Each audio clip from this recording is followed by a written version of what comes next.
வணக்கம். வெள்ளைச்சோளம் பற்றின மகிமை என்ன அப்படின்னு பார்ப்போங்க. மனிதர்களுக்கும் சரி, மாட்டு பண்ணை வச்சுருக்கவங்களுக்கு இந்த வெள்ளைச்சோளம் அப்படிங்கிறது ரொம்ப முதன்மையானது. இயற்கையாகவே இந்த வெள்ளைச்சோளம் நம்ம கலாச்சாரத்தோட சம்மந்தப்பட்ட ஒன்றுங்க. இதை பற்றின எனக்கு தெரிஞ்ச பதிலை கொடுக்கணும்னு நினைக்கிறேங்க. இது வெள்ளைச்சோளம் அப்படின்னும் சொல்லலாங்க, நாட்டுச்சோளம் அப்படின்னும் சொல்லலாங்க. இது சிறுதானிய பயிர்களில் வந்துடுங்க. இது உணவு வகையில் ரொம்ப முதன்மையான ஒன்றுங்க. நம்ம முன்னோர்கள் அதீதமாக உணவு வகையில் சேர்த்துக்கிட்டது இந்த வெள்ளைச்சோளங்க. தற்போது பார்த்திங்கன்னா இது அதீதமாக அந்த ஒரு பயன்பாடு குறைஞ்சிக்கிட்டு வருதுன்னு தான் சொல்லணுங்க. ஆனால் நம்ம முன்னோர்கள்லாம் அதிகமாக இந்த வெள்ளைச்சோளம், இருங்குச்சோளம், சிறுதானிய வகைகளை அதிகமாக எடுத்துக்கிட்டு இருந்தாங்க. உடல் ஆரோக்கியத்தோட வாழ்கிற தன்மை அதிகமாக இருந்துச்சுங்க. இந்த வெள்ளைச்சோளத்துக்கு சத்துக்களும் அதிகங்க. என்னென்னு பார்த்திங்கன்னா, உடல் ஆரோக்கியத்துக்கு கால்சிய சத்து, நீரிழிவு நோயெல்லாம் இது குணப்படுத்தக்கூடிய தன்மை இருக்குதுங்க. நார் சத்து இந்த வெள்ளைச்சோளத்தில் அதிகங்க.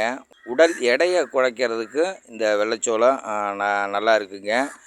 அதிக நேரம் பசியை தாங்கக்கூடிய தன்மை இந்த வெள்ளைச்சோளத்துக்கு இருக்குதுங்க.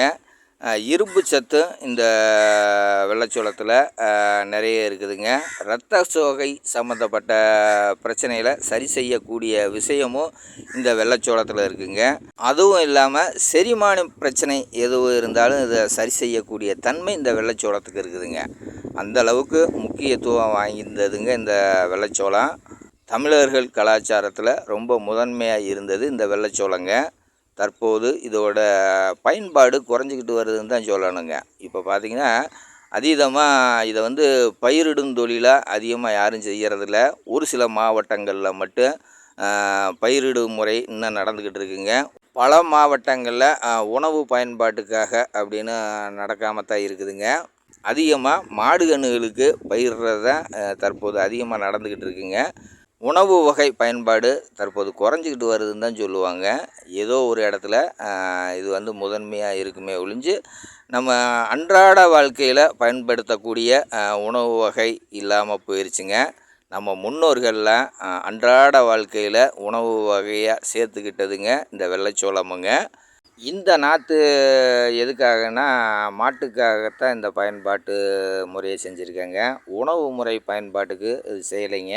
பாருங்கள், கருது வைக்க ஆரம்பிக்குது. இன்னும் பார்த்திங்கன்னா, சிட்டுக்குருவிகள், கிளிகள், மற்ற பறவைகள் இதை சாப்பிடத்தான் வருங்க. வெள்ளைச்சோள நாற்றை அதை விரும்பி சாப்பிடக்கூடிய தன்மை இந்த வெள்ளைச்சோளத்துக்கு இருக்குதுங்க. ஏன்னா சத்துக்கள் இதில் அதிகங்க. அதனால் காகங்கள், பறவைகள், கிளிகள், பறக்கும் தன்மை உள்ள எல்லாமே இந்த இதை நல்லா சாப்பிடுங்க. சாப்பிட்டு போட்டுங்க, ஒன்றும் தவறு இல்லை. சாப்பிட்டா நல்லது தாங்க. அதுக வாழ்த்தினாலும் நமக்கு நல்லது தாங்க. அதுக சாப்பிட்டது போக மிச்சந்தாங்க இந்த மாடுகளுக்கு நாற்றா போய் சேரும். இன்னும் சொல்லப்போனால் என்னென்ன சொல்லலாங்கன்னு பார்த்திங்கன்னா, இந்த நாற்று நம்ம இறைக்கிறதுனால வறட்சியை தாங்கக்கூடிய தன்மை இந்த வெள்ளைச்சோளத்துக்கு இருக்குதுங்க. மழை காலங்களில் அந்த பட்டத்தில் விதைச்சி விட்டோம்னா இயற்கையாகவே அது மழையிலேயே வந்து சேர்ந்துருங்க. இந்த வெள்ளைச்சோளம் பக்குவமாக வளர்ச்சி அடைஞ்சிருச்சுன்னா அப்புறம் வறட்சியை தாங்கக்கூடிய தன்மை இந்த இதுக்கு அதிகமாக நல்லா இருக்குங்க.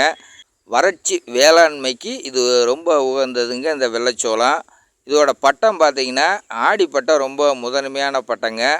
அப்போ நம்ம உழவு ஓட்டி விதப்பு நட்டோம்னா கரெக்டாக நமக்கு 90 நாள் அல்லது 120 நாள் கழித்து முறையான வருமானம் எடுக்கிற மாதிரியும் இது அமைஞ்சு வந்துடுங்க. இப்போ நான் மாட்டுக்காக அடம்பா இந்த வெள்ளைச்சோள நாற்று இறைச்சிருக்கேங்க. நம்ம உணவு வகை பயன்பாட்டுக்கு மகசூலுக்காகனா இன்னும் பரவலாக இறைக்கணுங்க. ரொம்ப அடம்பா இறைச்சா அது சிறப்பாக இருக்காதுங்க. கருது சோளம் மணிகள் அதிகமாக பிடிக்காமல் போயிருங்க. கருதோட தன்மை சிறிதாயிருங்க. அதுக்காகத்தான் மாட்டுக்குன்னா அடம்பா போடலாங்க. நம்ம அதில் மகசூலுக்குன்னா அதை பரவலாக தான் இறைக்கணுங்க. அப்போ தான் நல்லாயிருக்கும். அதுவும் இல்லாமல் மாட்டுக்காக நாற்று முறை பயன்பாட்டுக்குன்னு பார்த்திங்கன்னா, ஆடிப்பட்டத்தை விட்டோம்னா ஆவணிலையும் போடலாங்க, புரட்டாசிலையும் போடலாங்க. ஐப்பசி கடைசிக்குள்ளே போட்டாலும் நாற்று ஓரளவுக்கு வரக்கூடிய தன்மை இருக்குதுங்க. அதுக்கு மேலே நீங்கள் போட்டிங்கன்னா மழைக்காலம் முடிகிற தருணம் வந்துடும். அப்புறம் நம்ம வந்து அதிகமாக இதில் வளர்ச்சி இல்லாமல் போயிருங்க. அதனால் நாற்று போடுறது பார்த்திங்கன்னா ஆடி, ஆவணி, புரட்டாசி, ஐப்பசி முடியறதுக்குள்ளே போட்டணுங்க.